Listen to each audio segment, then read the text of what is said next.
battle! Nandito pa rin tayo sa backdoor, Balanga City! Palakpakan naman natin sila!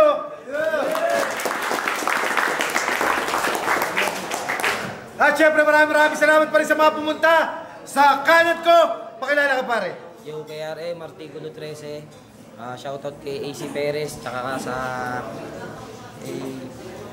sa katrabaho sa Magnolia, tsaka kay Joe Martillo, kay Rex Muay, tsaka kay Jeffrey Labio. Yun! Sa kaliwa ko naman, pakilala ka pare.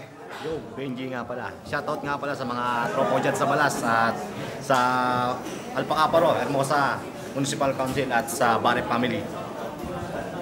Ayun, di na sila nag-coitos! Pinili mauna ni Benji! Balat pare! Yo, bago ako magsimula, magpapakilala muna ako. Ako si Benji. Walang tryouts. Hinalang agad ni Sir Deo dito. At tangina mo kay RM. Late ka!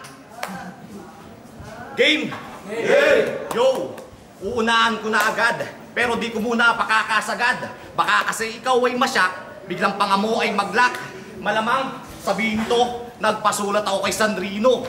Kung ganun lang i-angle mo, judges, wala nang bago. Puro gas-gas, bawat kathamo, tas yung matches nakakagago. Kasi kabago-bago ko pa lang dito, tatapat agad ako sa veterano. Pero karanasan lang naman lamang mo. At alam naman natin, walang saysay mga bitaw na nanggagaling sa'yo. Sa bagay, sa akin pabor yun. Kaso sa'yo laking insulto. Naghihingalo na kasi ang karir mo. Kaya kailangan mo na ng inhaler. O gets mo ba yung punto? Na tinapat ka sa bago kasi banatan mo pang beginner. Kay RM ang puta, tunugalatang pabida na extra. Puro letra yung pangalan, di naman nakasabay kay Uno ng letra sa letra. O diba? Binadibag ka nun, kaya kung sasabihin mong nagpag-ostrite ako doon, para mo na rin sinabing mababadibag ka ngayon. Saka, may sarili akong sikap, bawat labay pagmamahal lang inaalay. Mano-mano ko tong sinulat gamit utak at kamay, kaya tong kalabang tinapat, anti-mano patay. Kaya manong, di mo ko mababata, manong gawin mo pakamatay ka ng patihaya. Kasi pagkatapos ko ditong mangulata, may hihilata. O alam mo ba ibig sabihin ng hihilata? Pag nag-spit ka na, lata. Alam mo pare, nung unang kita ko sa'yo, di ko naisip na rapper ka. No hate. Kasi nung unang kita ko sa'yo, akala ko bouncer ka. Dun, sa gate. Tingnan nyo naman yung katawan. Mukhang walang balak mag-diet. Pasura ng pasura yung hubog ng body. Mukha pa ang pangit. Kaya kung natatawa sila, pag bumabanat ka na, huwag ka nang magtaka kasi mukha ka lang trying hard na tanga na pilit pinapatawa yung madla, ba't di ka na lang nag-clown? Mas bagay mo pa kesa ipilit mo sarili mo sa battle. Mababaon ka lang, 6 feet underground. At di ba, sinabihan niya pang basura yung kanta ni Jack kasi garbage daw laman ng kanyang truck. Grabe ang daldal. Kaya pala pobreng Makata kasi pati basura ng iba nagawa mong nakalkal. Wes, nagawa mo yun nang sa basura inambing. Kakahukay mo dyan repa, dyan ka din ililibing. At last, KRM, late ka, putang ina mo. Yo, late daw ako, nagagalit si Ugok. Nabutasan kami, sidewheel, tumitibok. Ang hirap, kago. Tama mo. Okay, game. Madalas akong nakakalimot, tas eto na naman ako. Tinanggap ko yung battle kahit wala akong info sa'yo. Kasi may talas ka daw na taglay at imbak na palaso. Pes kahit ilang pa yung kamay tumulong magsulat sa'yo. Di kita kailangan silipan ng angles kung puro pasabog dala ko. Dave, pag-asa mo manalo pag nag-choke ako. Kaso sawa na ako mapagtawanan. Mas gutom pa ako sa Muslim pagtapos ng Ramadan. Battle natin ituturing bilang kasalanan na haram kasi magkakalat ako ngayong gabi kaso ng lasog-lasog mong katawan. Titiktikin kita ng pinong-pino, di lang basta pinutol-putol. Piltok at pera biro, walang halong budol-budol. Papaloob kita sa aking rounds, bawat sa lansan may mapapaungol. Kung sila may bodybag at kataol, ako nakatimbakit ang ibuburol. Nang dahil sa ako ang iyong ninais, masyado kang mabisyo, heavy puncher ang iyong napili, tsak basag ang iyong pustiso. Sige, tutukan mo ako na akmang kakalabit ka ng gatilyo nang mahilo ka sa bawat hits para first time manigarilyo. At huwag kang masyadong mayabang iho, lalo kung banu ka. Isang mahinang nilalang na sa halim mo sasagupa. Bring your own tissue, ulul! Matagal na nag-yelo ang aking luha. Ibabaw kita sa lupa. Kasama ng mga English mo na sa Google mo lang kinuha. Hindi porket nag-research ka, papasa ka na. Masyadong patawa, mukha kang tanga. Nag-shades pa talaga para di halatang nagbabasa siya. King ina ka. Gago ka. Tapos tumutula ka lang, akala mo sa akin tutugma ka na. Kung usapan ba lagtasang gago, itutumba kita. Para ako si Glock 9 na laging bago yung tasa. Habang ito parang si Badang lang na natutong magbasa. Ops, tama na. Sabi ni Sir De, huwag masyadong abaan eh. Kaya swerte ng gago nito. O, eto, daw tissue para pamunas bago mo halikan yung pako. Dahil. Yo, second round. Ang laban na to ay Brotherhood Connection. Shoutout nga pala sa kalabang ko, ayan. Long live Brad. Yo, second round game. Hashtag, winasak na pangarap, suntok sa buwan, bulag sa katotohanan, itinama ang mali. Lahat daw ng MC, gustong maging siya.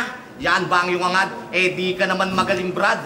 Mahilig ka lang magkalat, kaya tawagin mo tong karma. Ngayon tayo ang pinagtapat. Dahil kung palagay mo, pinangarap kong maging ikaw, pues ako'y may winasak na pangarap. Kaya durog ka sa akin at puro pa imbento ang iyong minangawa-ngawa at puro pa kalokohan. Walang ebidensyang naipapakita. Kaya sa laban, madalas kang mapuruan. Sapagkat walang nasasagot pag tinanong ng ano po yan. Kasi lumaking mulat sa mga isyu kaya tumandang bulag sa katotohanan. Oo pare, real talk.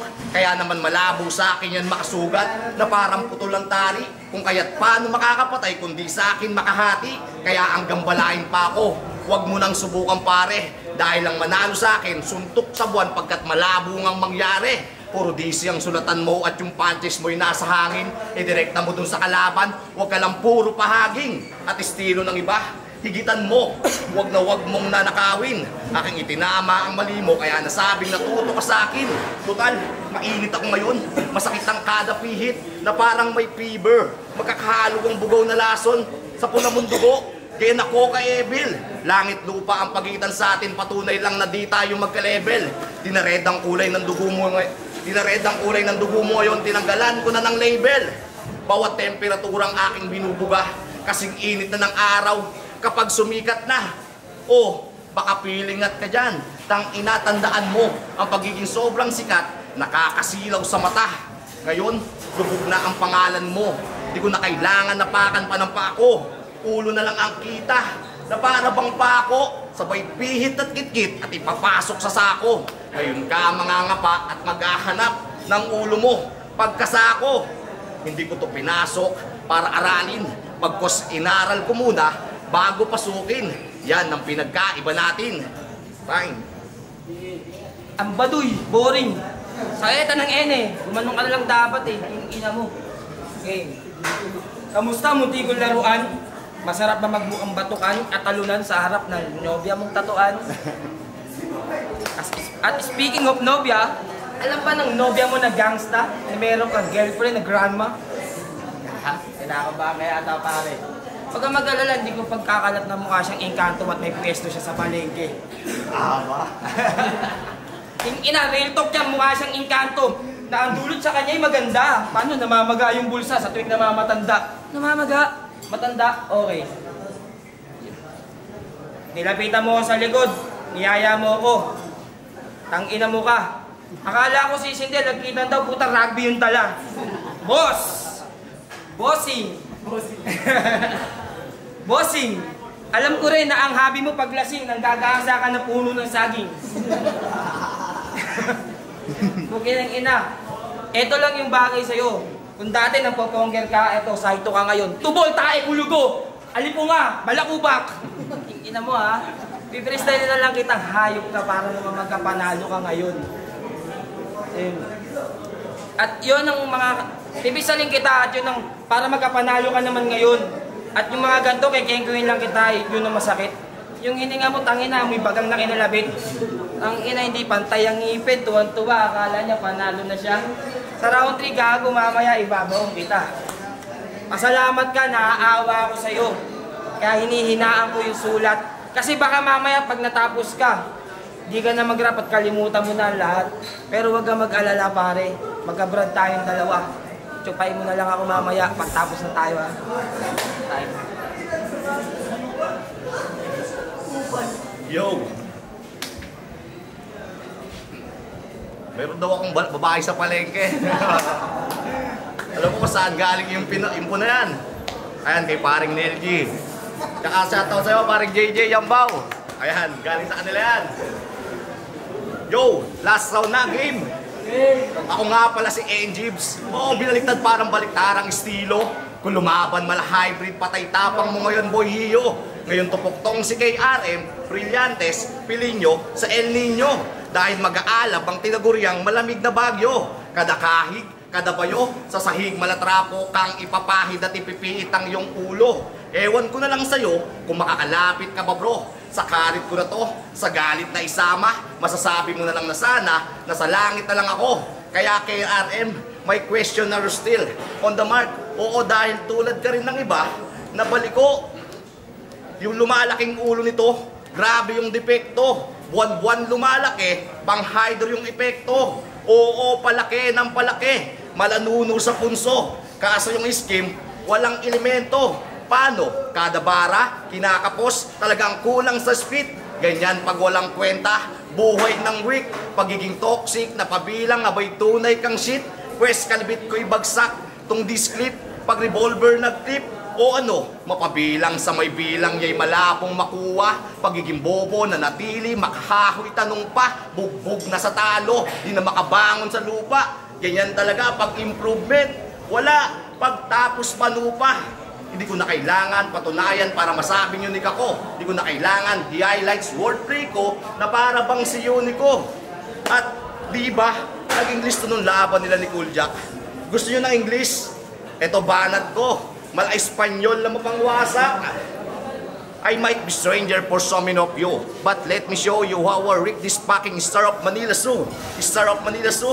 Common, it's so obvious because of his face that looks like a gorilla that carries a contagious flu. KRM, what kind of name is that? It irritates me whenever I hear it. That makes me want to hit with a baseball bat. You're such a pesa that brings virus to the warden. Short a freaking packing rat. You're even worse than shitty burden spoiled brat who hates being a Democrat. He said that his value is getting higher, like the amount of rice. Don't make us laugh, bro. You're only living, depending on other people. What the fucking lies? Lies, yung kuto. Kasi nga ang katinitong si kupal sa ulo. Late ka, KRM, tang ina mo. Rhyme. Tang ina, ang haba ng mga sinabi nonsense. O, tito nyo, lasing na! Iwi nyo na to. Tang ina. I listen and everything else to the hello everything. Okay ng inang mga linya. Kulang na lang sabihin mo, ang sarap mo, Pia. Inang to. Gagawang puta, Kengkoy. Kengkoy ka, okay ng ina mo. Nonsense naman lahat. Gagawin siya, pustiso mo, ang luwag, mukhang mangangagat. O, tinala, mukhang lilipad ah. King ina ka. Tsaka putang ina mo ka, hindi mo naman deserve paghandaan ng sobra eh. Tapos nag-i-English ka pa. Kaya naman, maintindihan ko kung bakit nag-iingay sila. Kaya mo, nagkukwentuhan, napaka-boring mong kalaban. Pero diretso mo lahat ng mga pangarap mo. Pero yung pagkatalo ko ngayon, para sa akin, hindi ako iiyak. Kasi kahit ganun pa man, para akong si PDD o sa backdoor, si Dibac. Binigay ko sa iyo yung laban para magdiretso ka, brother. Sana naman sa sunod na magkita tayo, isa ka na ring mahusay na battler. At sana sa susunod na battle, para makita nyo kung gaano ako kalupit. So next year, gusto kong sumali sa tournament, doon ako babawi. Hindi siya makakagaya nito, puki ng inan to. First time lumaban, tapos lumabang ka sa akin. Ang inang hininga mo, amoy bituka na wala pang kain. Gusto ko tuloy lumayo. Ang inang ano.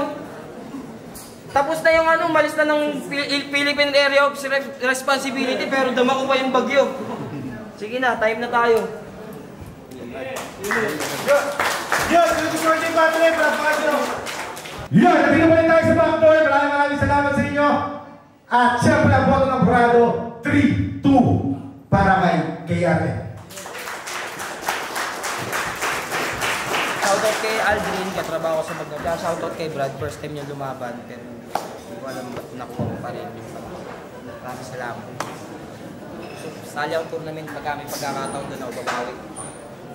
Yun, Yox Katapluma Monomial. Binoto ko si Benji. Round 2 binigyan ko kay KRM. Napakaganda ng construction niya nung first niya doon. And round 2 naman, binigyan ko kay Benji, pati round 3. Yung the reason dun is round 2 and round 3, although maganda yung freestyle ng KRM, basically parang sinabi niya na dun na binibigay niya na yung laban kay Benji, which is sa essence ng battle rap, pakitaan ng skill, pakitaan ng pag-construct ng lines. So, mas pinupusan ko dun si Benji. So, yun. Round 1 kay KRM, round 2, round 3 kay Benji. Yung JVP, binoto ko si KRM. Binase ko na lang sa yung lumalanding na punchline nila kasi